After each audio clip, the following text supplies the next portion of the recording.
নতুন বছরেই বিশেষ লোকজনদের প্রিয় হতে চলেছেন স্বয়ং শনিদেব, যার ফলে সাবলীল জীবন কাটাবেন মানুষেরা। তাই তো নতুন বছরের শুভ সূচনা দিয়েই শুরু হোক সব ভালোর। সমস্যা শেষ হয়ে যাক এ বছরের শেষেই, ভালো কাটুক আগামী বছর। জানুন আর আমাদের ফলো অথবা সাবস্ক্রাইব করে রাখুন, তাতে আপনারই লাভ হবে। এবার জেনে নিন কোন কোন মানুষের ওপর বড় ঠাকুরের কৃপা বর্ষিত হবে। নতুন বছরে অনেক নতুন আশা, নতুন স্বপ্ন আসছে। 12 রাশির জাতক জাতিকার ভাগ্যেও নানা বদল আসবে। কারোর জন্য 2025 অত্যন্ত লাকি হতে চলেছে। কারণ কিভাবে হবে এই ঘটনা? জ্যোতিষাচার্য অনিশ ব্যাসের মতে 2025 সাল কিছু রাশির জন্য অত্যন্ত সৌভাগ্যশালী প্রমাণিত হওয়ার নেপথ্যে রয়েছে শনিদেবের কৃপা।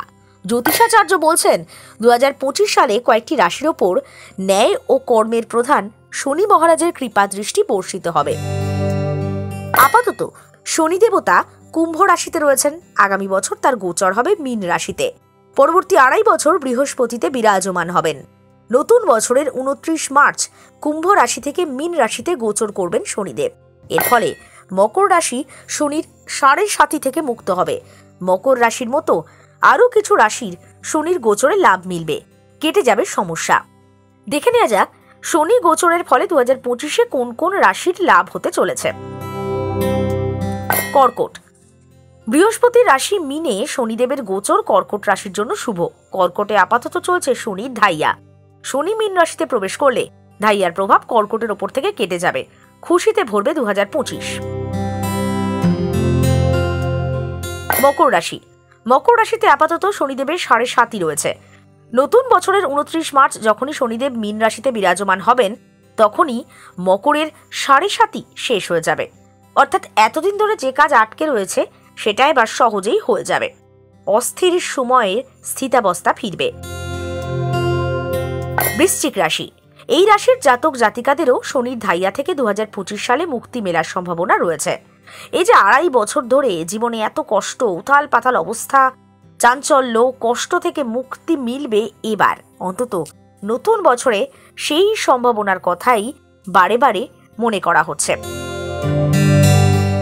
তাহলে আগামী বছর সকলের ভালো কাটবে এই আশা নিয়ে 2025-কে বরণ করতে চলেছি আপনি, আমি, প্রত্যেকেই।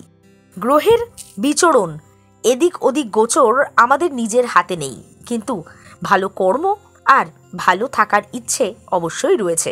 আপাতত তাই নিয়েই ব্যস্ত থাকা যাক। এই প্রতিবেদনের তথ্যসূত্র এবিপি আনন্দ। কোন রাশির জাতক বা জাতিকার ভাগ্যে কি রয়েছে সেই সংক্রান্ত মতামত সাঁঝবেলার নেই। সাঁঝবেলা ডিজিটাল জ্যোতিষ সম্পর্কিত কোনো সম্পাদক নিয়ন্ত্রিত তথ্য পরামর্শ প্রদান করে না। প্রদত্ত পরামর্শ প্রয়োগের আগে সংশ্লিষ্ট বিশেষজ্ঞের পরামর্শ নেবেন। দেখতে থাকুন সাঁঝবেলার ডিজিটাল। সফল হোক স্বপ্নের।